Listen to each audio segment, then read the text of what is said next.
예, 오늘 말씀 스가랴 3장 보도록 하겠습니다. 제가 가진 성경은 구약 1315페이지입니다. 1절부터 제가 읽겠습니다. 대제사장 여호수아는 여호와의 천사 앞에 섰고 사탄은 그의 오른쪽에 서서 그를 대적하는 것을 여호와께서 내게 보이시니라. 여호와께서 사탄에게 이르시되 사탄아 여호와께서 너를 책망하노라. 예루살렘을 택한 여호와께서 너를 책망하노라. 이는 불에서 꺼낸 거슬린 나무가 아니냐 하실 때에 여호수아가 더러운 옷을 입고 천사 앞에 서 있는지라. 여호와께서 자기 앞에 선 자들에게 명령하사 그 더러운 옷을 벗기라 하시고 또 여호수아에게 이르시되 내가 내 죄악을 제거하여 버렸으니 너에게 아름다운 옷을 입히리라 하시기로 내가 말하되 정결한 관을 그의 머리에 씌우소서 하매 곧 정결한 관을 그 머리에 씌우며 옷을 입히고 여호와의 천사는 곁에 섰더라. 여호와의 천사가 여호수아에게 증언하여 이르되 만군의 여호와의 말씀에 내가 만일 내 도를 행하며 내 규례를 지키면 내가 내 집을 다스릴 것이요 내 뜰을 지킬 것이며 내가 또 너로 여기 섰는 자들 가운데 왕래하게 하리라. 대제사장 여호수아야 너와 내 앞에 앉은 내 동료들은 내 말을 들을 것이니라. 이들은 예표의 사람들이라. 내가 내 종 싹을 나게 하리라. 만군의 여호와가 말하노라. 내가 너 여호수아 앞에 세운 돌을 보라. 한 돌에 7 눈이 있느니라. 내가 거기에 새길 것을 새기며 이 땅의 죄악을 하루에 제거하리라. 만군의 여호와가 말하노라. 그날에 너희가 각각 포도나무와 무화과 나무 아래로 서로 초대하리라 하셨느니라. 아멘. 예, 이 스가랴 성경은 많은 환상을 이렇게 보여주고 있습니다. 그래서 요한계시록하고 또 연결되어 있고 또 예수님이 이렇게 어떠한 모양으로 오시는지 잘 보여주고 있습니다. 이 스가랴서가 기록된 게 BC 한 520년 정도 됩니다. 이스라엘 백성들이 이제 바벨론에 의해서 포로로 가고 이제 바사왕 다리오 왕 때 다시 한 5만 명 정도가 이제 예루살렘으로 돌아와서 이제 성전을 이제 제단을 먼저 건축하고 거기에 이제 제사를 지내고 이런 시기였습니다. 그런데 이제 중간에 하나님의 제단과 예배가 회복이 되려고 하니까 또 많은 사람들이 이제 방해를 하는 거죠. 그래서 이때 이 스가랴 선지자가 하나님으로부터 받은 그 환상을 보면서 너희가 성전 짓기에 더욱더 열심을 내라 하는 그 메시지를 이 스가랴에서 밝혀주고 있습니다. 이 스가랴 3장은 특별히 제가 한 3년 전에 앞부분을 잠깐 언급한 적이 있어요. 오늘은 거기에 더해서 여호수아 앞에 세운 돌을 보라. 한 돌에 7 눈이 있느니라. 이것을 좀 더 특별히 강조를 해서 우리가 한 해를 마무리하고 새해를 맞이하는 가운데서 하나님의 은혜가 얼마나 큰가 돌아보는 시간 가지도록 하겠습니다. 1절에 보면 대제사장 여호수아는 여호와의 천사 앞에 섰고 사탄은 그의 오른쪽에 서서 그를 대적하는 것을 여호와께서 내게 보이시니라. 여호와께서 사탄에게 이르시되 사탄아 여호와께서 너를 책망하노라. 예루살렘을 택한 여호와께서 너를 책망하노라.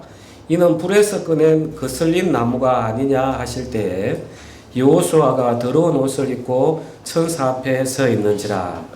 이게 하나님 나라에 재판하는 모습이에요.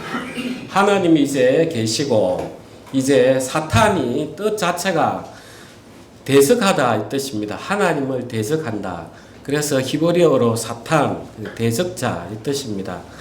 그래서 하나님이 계시는데 이제 사탄이 와서 이제 여호수아를 고소를 하는 거예요. 하나님, 이 대제사장 여호수아를 한번 보십시오. 이 대제사장 여호수아가 정말 몰골이 말이 아닙니다. 불에서 막 끄집어낸 거슬린 나무 같습니다. 심판해야 되지 않습니까? 이렇게 참소하는 모습을 지금 그려주고 있어요. 이 당시에 이제 이스라엘 백성들이 예루살렘으로 돌아왔을 때 예루살렘을 다스리는 그 사람이 스룹바벨이었고 그 제사를 지냈던 사람이 여호수아였어요. 그래서 여기서 나온 여호수아는 그 당시에 대제사장이었던 여호수아를 그대로 환상을 통해서 보여주고 있는 그런 모습입니다. 그러면 이제 대제사장이니까 이 여호수아가 죄를 지으면 얼마나 지었겠습니까? 나름 그 당시에 최고의 어떤 하나님 말씀에 가까운 사람이고 늘 번제를 드리고 이스라엘 백성들에게 속죄를 하는 그런 위치에 있었는데 왜 이 여호수아가 이렇게 더러워졌는가? 이는 불에 꺼낸 그슬린 나무가 아니냐 하실 때 여호수아가 더러운 옷을 입고 천사 앞에 서 있는지라. 여호수아 옷이 왜 더러워졌느냐는 거예요. 자, 이 대제사장은 하는 일이 늘 매년 7월 10일이 되면 대속죄일에 처음에는 자기를 위해서 제사를 지내고 그 다음에 온 이스라엘 백성들의 허물을 위해서 제사를 지냅니다. 제사를 지내러 갈 때는 그날 한번 마지막 그날은 바깥에 뜰이 있고 성소가 있고 성소 중에 가장 거룩한 성소 지성소가 있습니다. 이 피를 가지고 지성소에 가서 그 지성소 뚜껑 그게 속죄소 그 뚜껑 위에 피를 뿌립니다.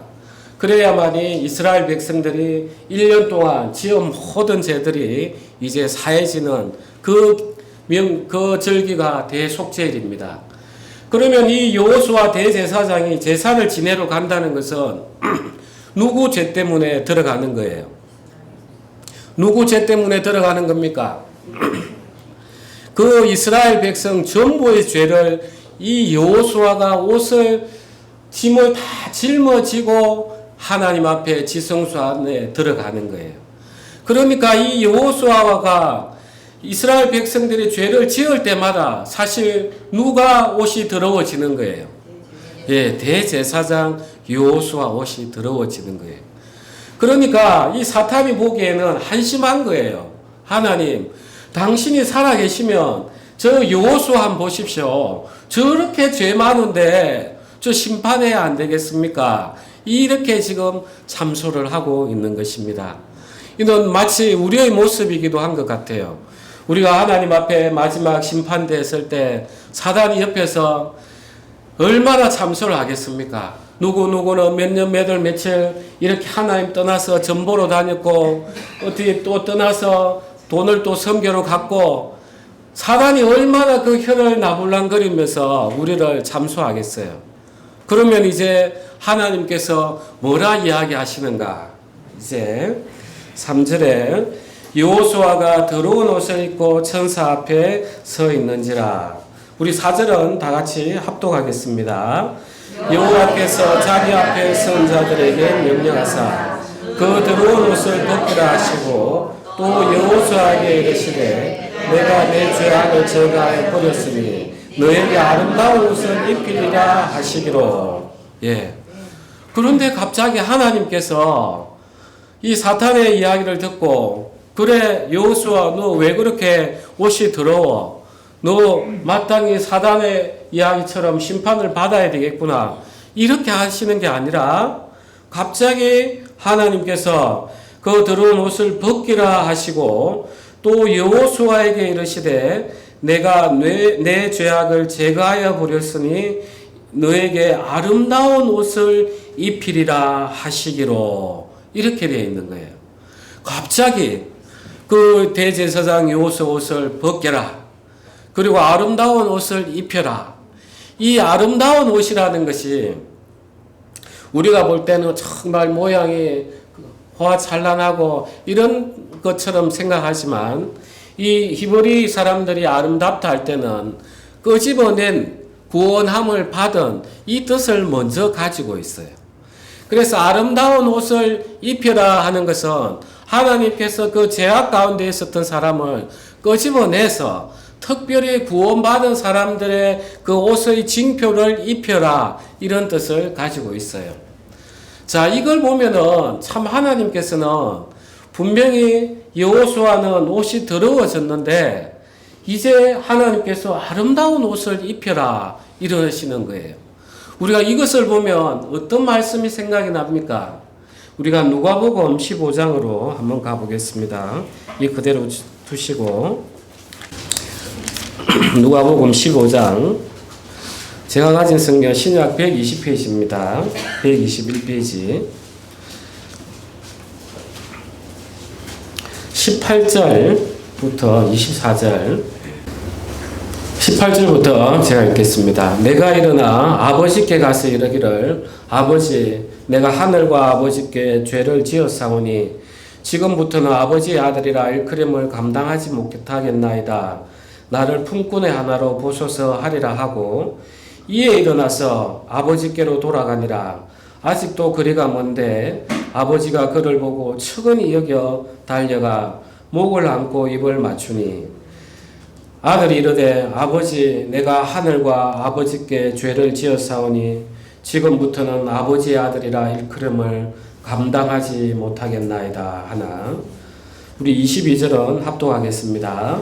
아버지는 종들에게 이르되 제일 좋은 옷을 내어다가 입히고 손에 가락지를 끼우고 발에 신을 신으라. 그리고 살찐 송아지를 끌어다가 잡으라. 우리가 먹고 즐기자. 이 내 아들은 죽었다가 다시 살아났으며 내가 잃었다가 다시 얻었노라 하니 그들이 즐거워하더라. 아멘. 여기에 새 옷을 입히는 모습이 나오는 거예요.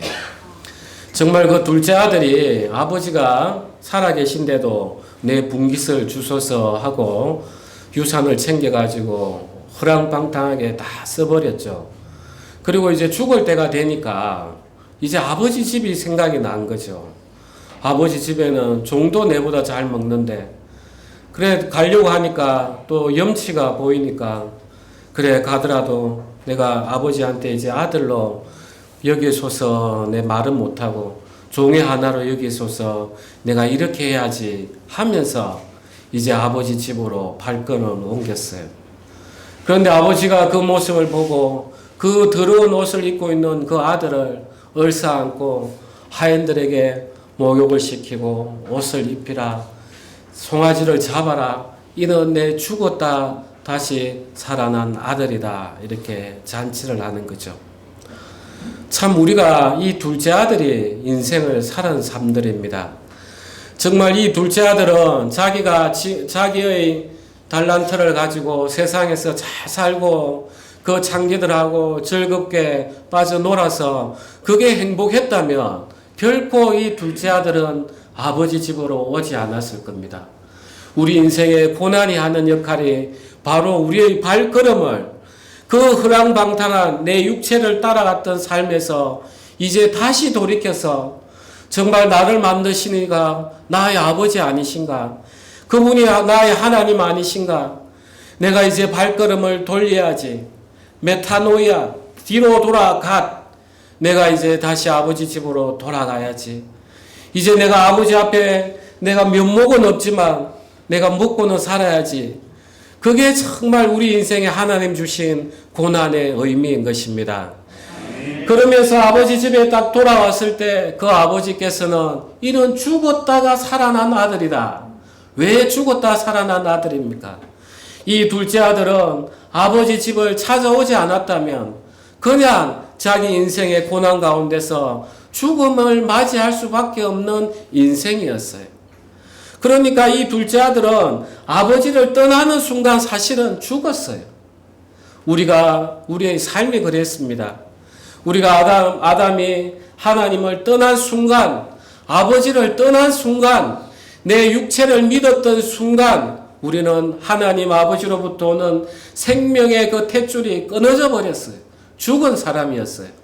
마치 우리가 장미꽃을 탁 꺾어 놓으면 물에 꼽아 놓으면 살아있는 것처럼 보이지만 죽은 거예요. 우리 인생이 그러했단 말이에요. 그러면서 이제 우리는 그 발걸음을 돌이키니까 하나님께서 나를 산자로 여기시고 정말 그 아름다운 옷을 입혀 주시더라는 거예요. 그래서 이 여호수아, 오늘 대제사장 여호수아 이야기가 바로 우리 인생의 구원에 관한 이야기인 것입니다. 우리가 여호수아 다시 스가랴 2장 3장으로 돌아가도록 하겠습니다.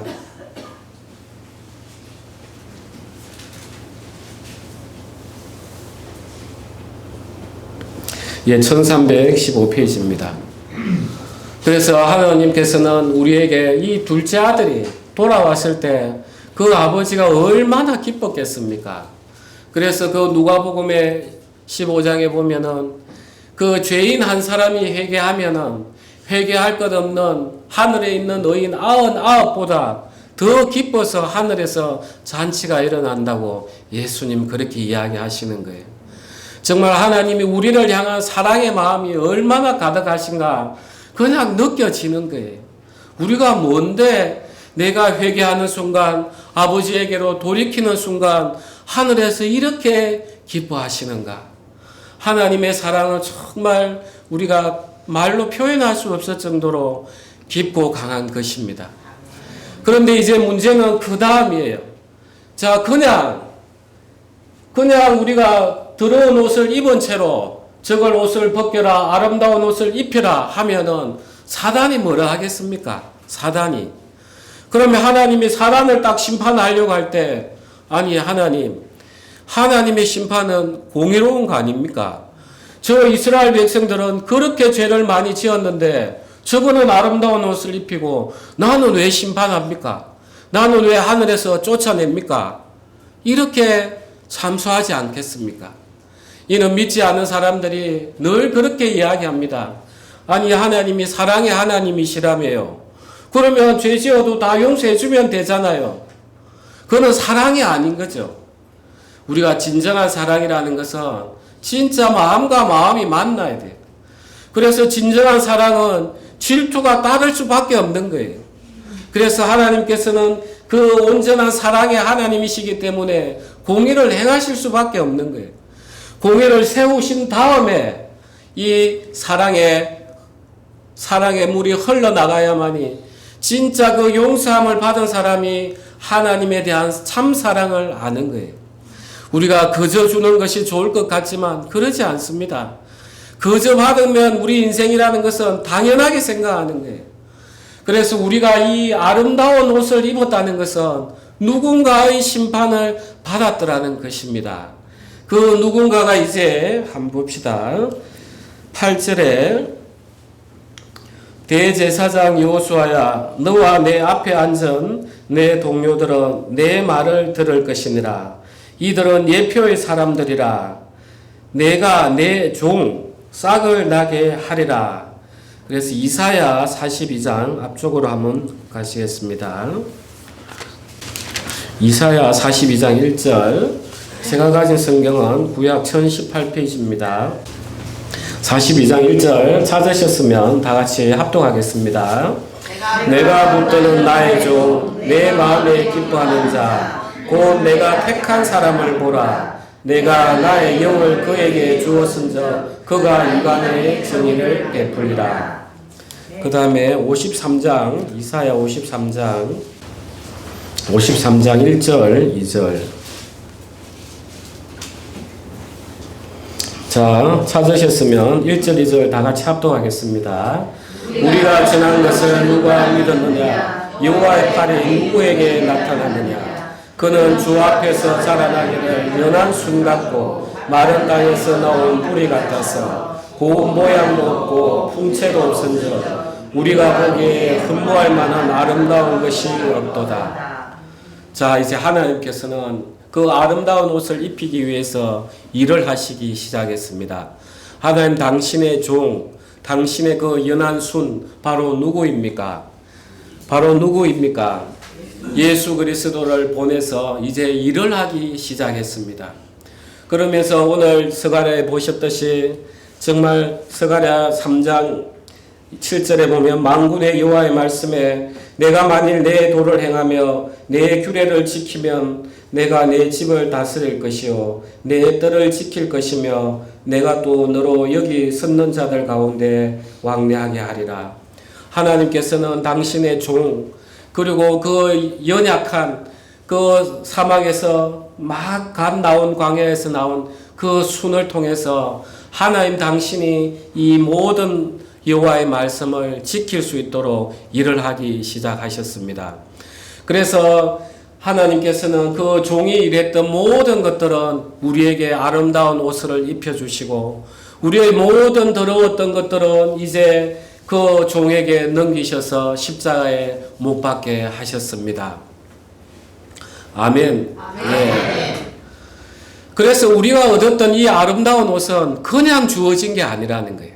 사단은 처음부터 계속해서 첫째 아담을 타락시켜서 인류의 모두가 죄 아래 가둬놓고 자기가 공중의 권세 잡은 자가 돼서 자기의 부하로 이 세상을 만들어 갔어요. 그런데 이 사탄은 그 마지막 아담 되는 그 예수 그리스도는 맞지를 못했던 거예요. 그러니까 사단은 하나님 앞에서 하나님 저 여호수아 보십시오. 저 옷이 얼마나 더러워졌습니까? 하면서 첫째 아담 아래 있는 사람들을 막 공략을 한 거예요.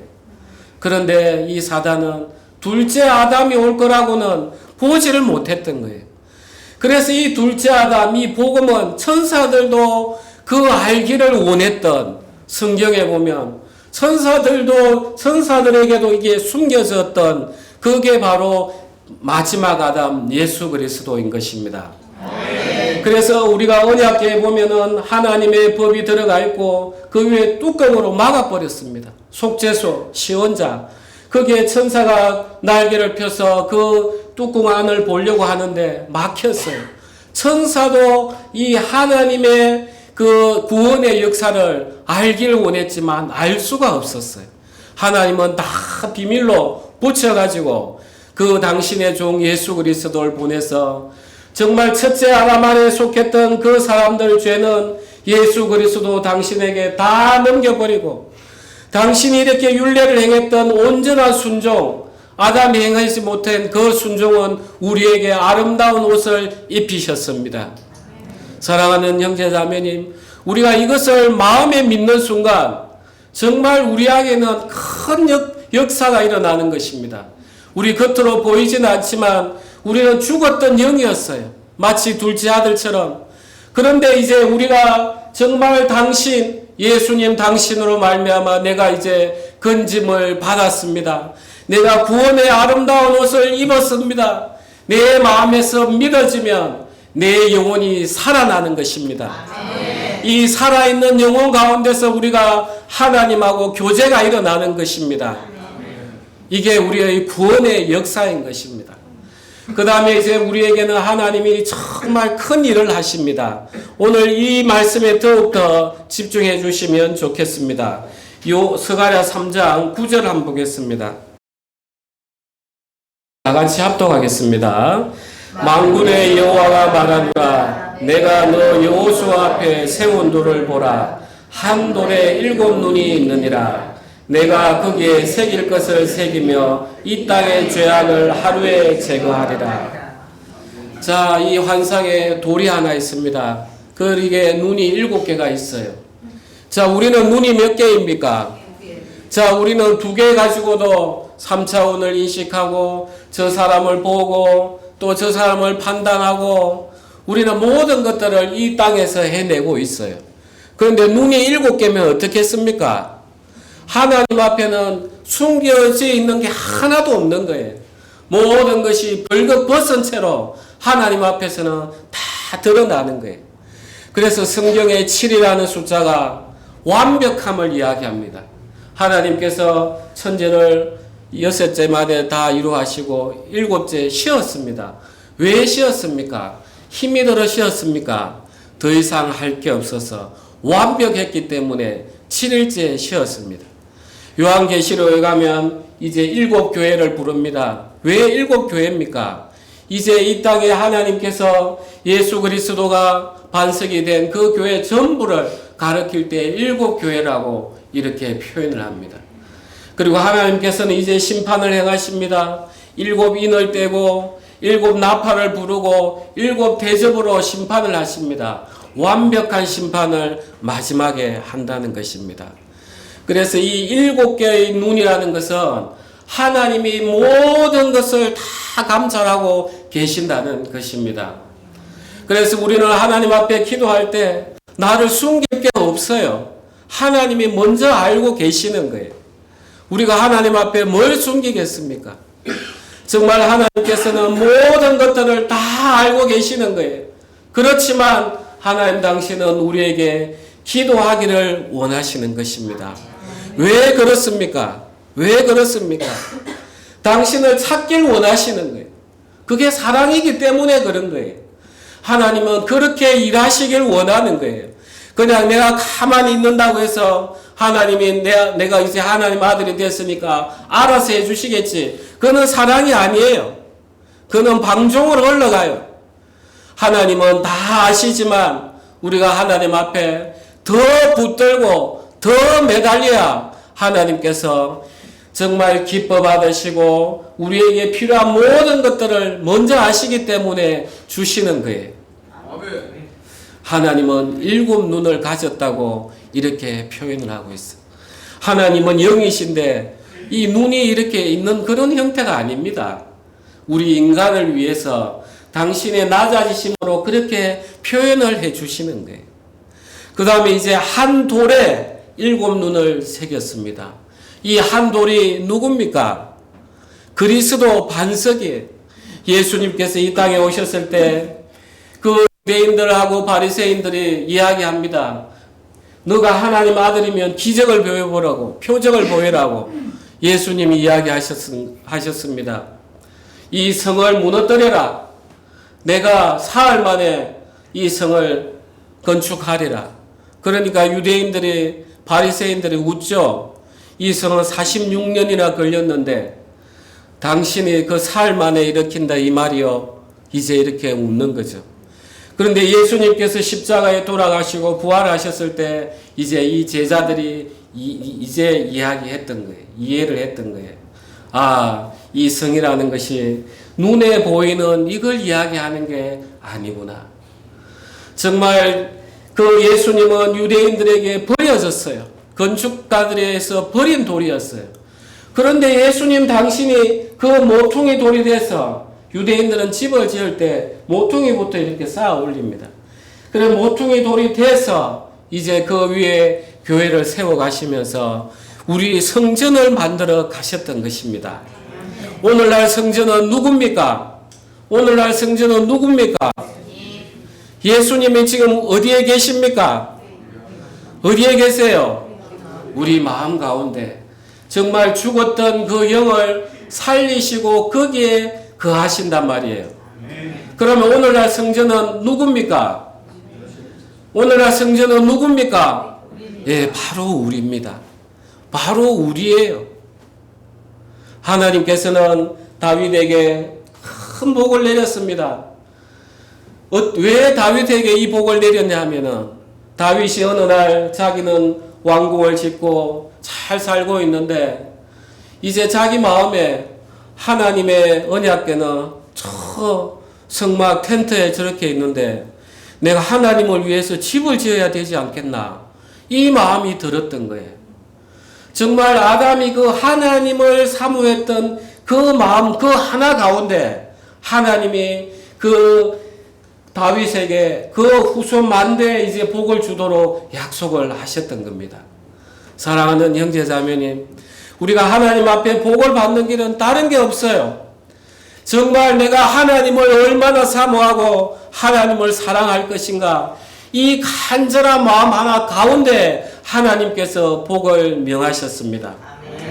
그리고 하나님이 이제 다윗에게 성을 지을 수 있도록 다 준비하게 하시고 그 아들 솔로몬에게 이제 성전을 짓도록 했습니다. 성전을 지을 때 이제 솔로몬이 기도한 바가 있습니다. 우리가 열왕기상 8장 한번 가겠습니다. 8장 27절 제가 가진 성경은 구약 526페이지입니다. 8장 27절부터 30절까지는 제가 읽겠습니다. 하나님이 참으로 땅에 거하시리까? 하늘과 하늘들의 하늘이라도 주를 용납하지 못하겠거든. 하물며 내가 건축한 이 성전이오리까? 그러나 내 하나님 여호와여, 주의 종의 기도와 간구를 돌아보시며 이 종이 오늘 주 앞에서 부르짖음과 비는 기도를 들으시옵소서. 주께서 전에 말씀하시기를 내 이름이 거기 있으리라 하신 곳 이 성전을 향하여 주의 눈이 주야로 보시오며 주의 종이 이곳을 향하여 비는 기도를 들으시옵소서. 주의 종과 주의 백성 이스라엘이 이곳을 향하여 기도할 때 주는 그 간구함을 들으시되 주께서 계신 곳 하늘에서 들으시고 들으시사 사하여 주옵소서. 우리가 9장 3절, 열왕기상 9장 3절, 솔로몬의 이러한 기도에 하나님이 어떻게 말씀하셨는지 우리가 9장 3절 합독하겠습니다.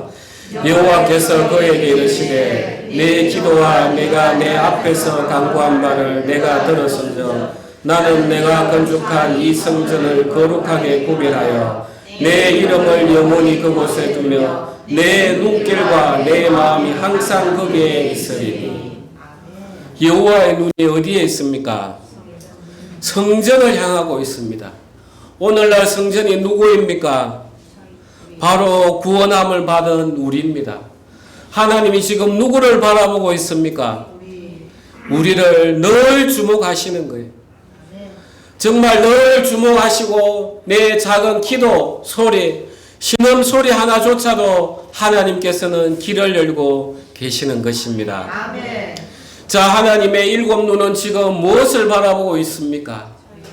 자, 우리가 구약시대 때는 이스라엘 백성들이 허물진 그 이스라엘 백성들로 인해서 하나님이 때로는 심판을 했지만 예수님은 지금 하나님의 눈은 우리의 허물을 쳐다보는 게 아니에요. 우리 일생의 모든 허물은 하루 만에 전부 다 사함을 받았어요. 이제 하나님은 우리 인생에 너 이거 이렇게 하면 안 되지, 저렇게 하면 안 되지, 이렇게 허물을 바라보시는 게 아닙니다. 예수님께서 마지막에 고난당하실 때 베드로가 3번을 부인합니다. 첫 번째 부인하고 두 번째 부인하고 세 번째 부인했을 때 예수님께서 베드로를 쳐다봅니다. 돌이켜서. 예수님께서 그 베드로의 허물을 바라보셨습니까? 너가 내가 3번 부인하리라 했는데 너 정말 3번 부인하나 보자. 이 허물을 보신 게 아니에요. 베드로가 3번을 부인했을 때 얼마나 마음 아파했을까. 예수님께서 그 사랑의 눈빛으로 그 베드로를 쳐다보셨단 말이에요. 지금 오늘날 하나님께서 우리 가운데 우리의 허물을 쳐다보시는 게 아니에요. 정말 사랑 가운데서 우리에게 정말 나와 함께 동행하셨구나. 이제 너희가 올 수 있는 앞에 가림막들은 내 종 예수를 통해서 전부 다 이제 다 치워놨으니까 이제 나와 손잡고 동행하셨구나. 너희 작은 기도 소리에도 내가 응답하고 나는 너희가 필요로 한 게 뭔지 다 알고 있고 나는 너희들이 기도하지 않아도 정말 나에게 원하는 것을 내가 다 알고 있다. 이제 동행하셨구나. 동행하기 위해서 너희가 나를 한번 부르짖어봐. 너희 마음을 내게로 한번 돌려봐. 하나님은 오늘도 이 순간 그 의인의 부르짖음을 찾고 계시는 것입니다. 사랑하는 형제자매님, 정말 우리의 죄악은 하루 만에 예수 그리스도의 속죄함으로 그 대제사장의 그 속죄함으로 우리의 더러워진 옷은 예수에게 다 넘겨졌고 예수님의 그 아름다운 옷은 우리에게 왔습니다. 그래서 우리 영혼이 죽었던 우리 영혼이 예수 그리스도를 우리의 왕으로 우리의 마음에서 받아들이는 순간 우리는 거듭나는 것입니다. 어떤 사람에게 이러한 말씀이 임하겠습니까? 성경에 보면 심령이 가난한 자는 복이 있나니. 어떤 게 가난한 겁니까? 아무것도 없는 그게 가난인 거예요. 내 마음 가운데 예수님만 남아있는 그 사람이 정말 심령이 가난한 자고 복이 그 사람에게 임하고 천국이 바로 그 사람에게 임하는 것입니다. 사랑하는 형제자매님, 우리가 2024년을 마무리하고 2025년을 우리가 준비하고 있습니다. 정말 다윗이 복받은 이유를 한번 보십시오. 저 하나님의 언약궤는 밖에 있는데 나는 이렇게 잘 살아가 되겠나? 그 마음 하나를 하나님이 기뻐하셨단 말이에요. 정말 우리가 새해에는 내가 나를 의지해서 내가 내 삶으로 달려갈 것이 아니라 하나님께서 이렇게 나를 사랑하시고 지금도 나의 심령을 듣고 계시고 나의 기도 소리를 주님께서 지금 길을 열고 계시는데 내가 하나님 앞에 나아가야 되겠구나. 하나님 당신이 나의 전부입니다. 이 마음으로 우리가 주님 앞에 나아가야 되겠습니다. 우리 기도하시겠습니다.